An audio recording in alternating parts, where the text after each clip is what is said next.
or depending on when you're watching this, good afternoon, good evening, or good night. My name's Ross, and as always told out of Voice of Radio, so today we've got a new EX to talk about, and another Pokemon as well, we'll get there in a minute. It's a fighting kind of day, and we need to talk about Regirock. I love Regirock. I think Regirock is a fantastic Pokemon.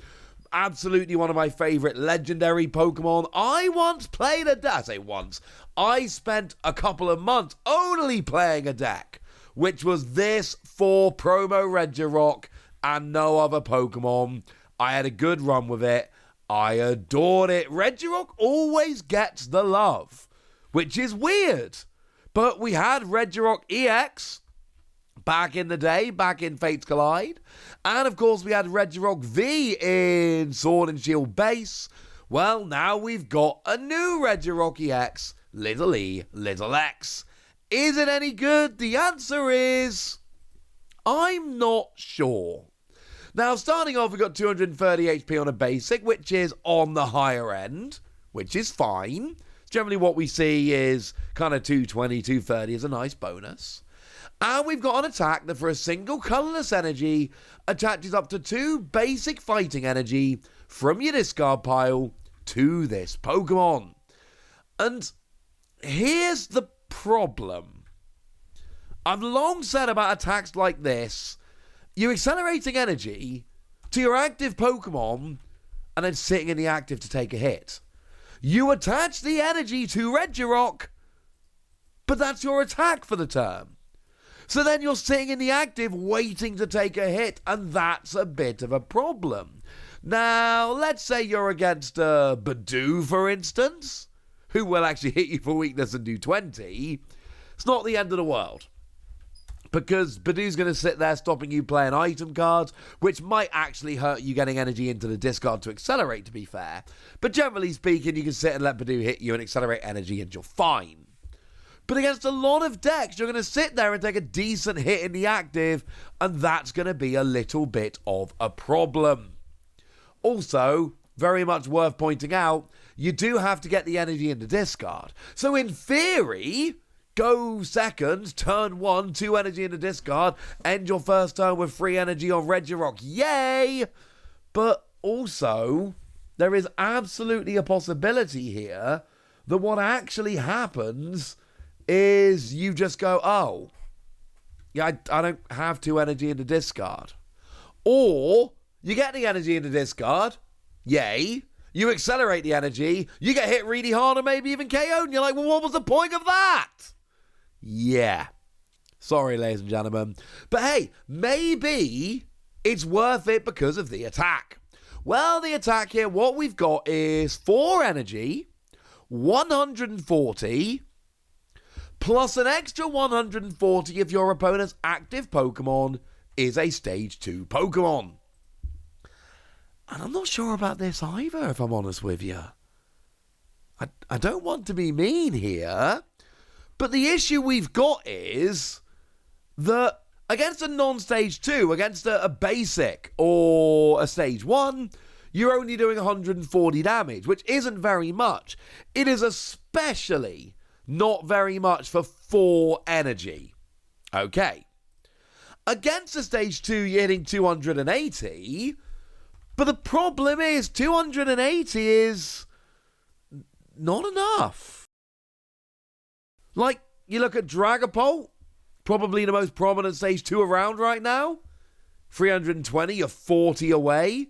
This one actually really hurts, even if you're behind on prizes, and you got 4 energy and a Defiance Band on, you're still 10 damage away from getting a KO here, which is honestly genuinely a little bit depressing. Against Gardevoir, I suppose you will get the KO with the Defiance Band, but don't get excited. You should not need a Defiance Band in addition to the 4 energy on your Pokemon to KO a pretty weak Stage 2.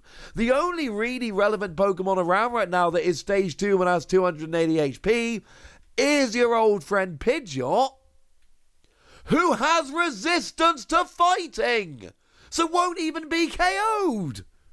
Unless you have a Defiance Band, I suppose. But the point is, numbers-wise, this isn't working either. And I hate to say it, because of my love for Regirock, Even I, as a giant fighting Pokemon fan in the TCG, and, with Regirock being probably my favourite legendary, maybe Regigigas, but still, love me some Regirock, I am not seeing much of an argument for this. The energy cost is far too high, and only really works because of the first attack, which, as I've explained in this video, doesn't really work.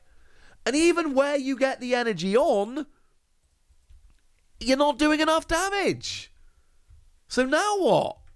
I will say, in a pre-release, this could be awesome, but even in a pre-release, you need to get your energy in the discard early. And if you don't get the energy in the discard early, it's all a moot point anyway. So, yeah. This is honestly disappointing. I'm going to give it between 2 and 3 Wassies. We don't give half Wassies. That would be barbaric. We knew there was an EX coming along today. We knew it was going to be revealed on the stream. So I'm sitting here waiting. And then I see it's Regirock EX. And I get well excited. And then I read it. And because I can translate Japanese Pokemon cards now, I knew what it did straight away. It meant I got the disappointment so much faster. But maybe Annihilape, ladies and gentlemen. Maybe Annihilape could work. Annihilape is a stage 2. And what we've got is an ability here whereby if this Pokemon has 2 or more damage counters on it, then its attacks do an extra 120 damage. And then it's got an attack for 2 energy that does 160, and during your next turn, this Pokemon cannot use this attack. Now, it does specifically say this attack, it can use any other attacks, and of course, it doesn't actually have any other attacks, but let's say you use something like the Relicanth from Temporal Forces to copy the attacks to your pre-evolutions. Well, in that case, you would still be able to attack with one of your pre-evolutions attacks. And this also does 280 damage. But I feel a bit better about this than I feel about Regirock, for several reasons. Firstly, it does 280 to everything, not just stage 2s, which is a massive difference. Secondly, it's 2 energy rather than 4, which is a massive difference. And thirdly, it's a single prize Pokemon, not a 2 prize Pokemon, which, say it with me, ladies and gentlemen, makes a massive difference. So for all those reasons, I think this one could work a bit better. But you've got to have 2 damage counters on. How are you possibly going to get 2 damage counters on? Well, I mean, there's other ways to do it, but basically Calamitous Snowy Mountain. Like, as far as I'm concerned, if I want the damage counters on, my top choice here is Calamitous Snowy Mountain.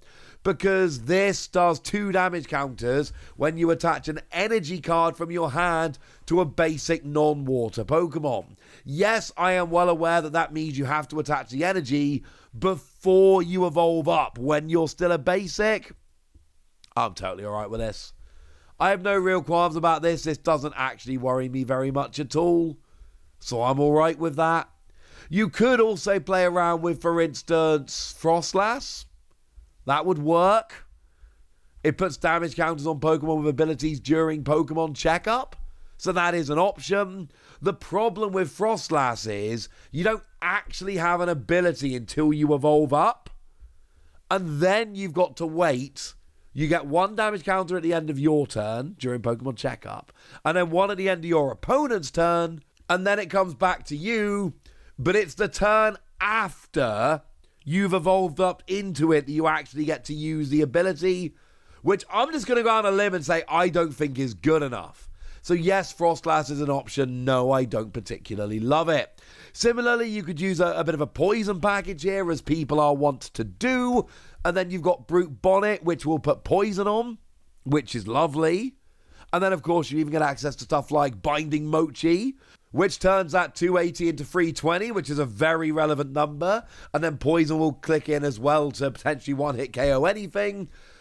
I like this for the extra damage. The issue I've got is that, again, with the Poison, you've kind of got to sit in the active and let the damage come on from Poison.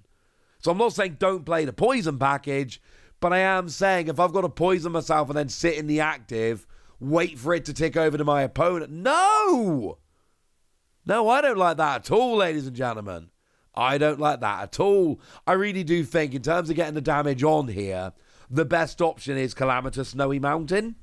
If you just want to make sure that you take the damage, that is, I think, the best option you've got. And you can still play stuff like Frostlass, because Frostlass will still be quite nice for, like, the second Annihilape. Leave it on the bench while you use the first and you take the damage, and that will work.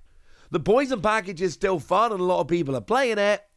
But I'm just saying, for the first Annihilape, you really do need Calamitous Snowy Mountain. I did mention the possibility of using the attacks from pre-evolutions. Well, we do have, obviously, new pre-evolutions coming along in this particular set. And what we've got here is a Mankey. 30 damage for a single energy is good, but flip a coin if tails the attack does nothing.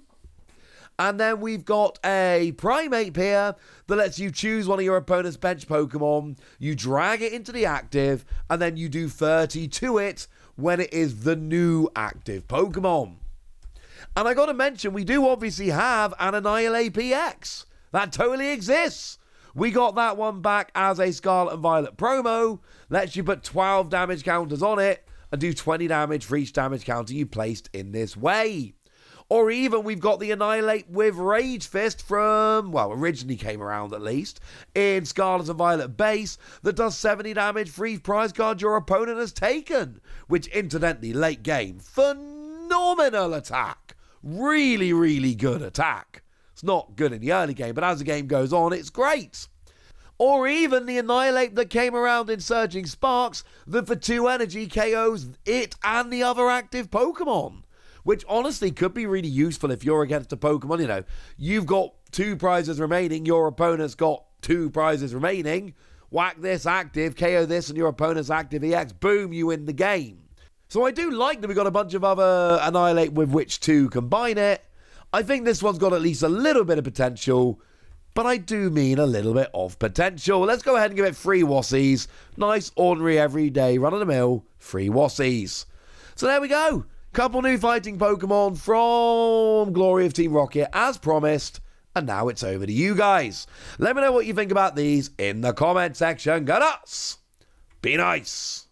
And then make sure you like this video, subscribe to this channel, follow me on Twitter at @TheWassie. That's where we talk about Pokemon and a whole bunch of other card games. And please do consider checking out patreon.com/PTCGradio, where you can support the channel, get some bonus podcasts and all kinds of fun things. And get shout-outs on the channel, like the lovely Star of Dav, who's been a supporter of ours for a while now and is a very lovely person. So shout out to them for the support and the loveliness. But by far the most important thing, as always, look after yourselves till next time, would ya? Thank you very much for watching. My name's Ross, and you've been watching PTCG Radio.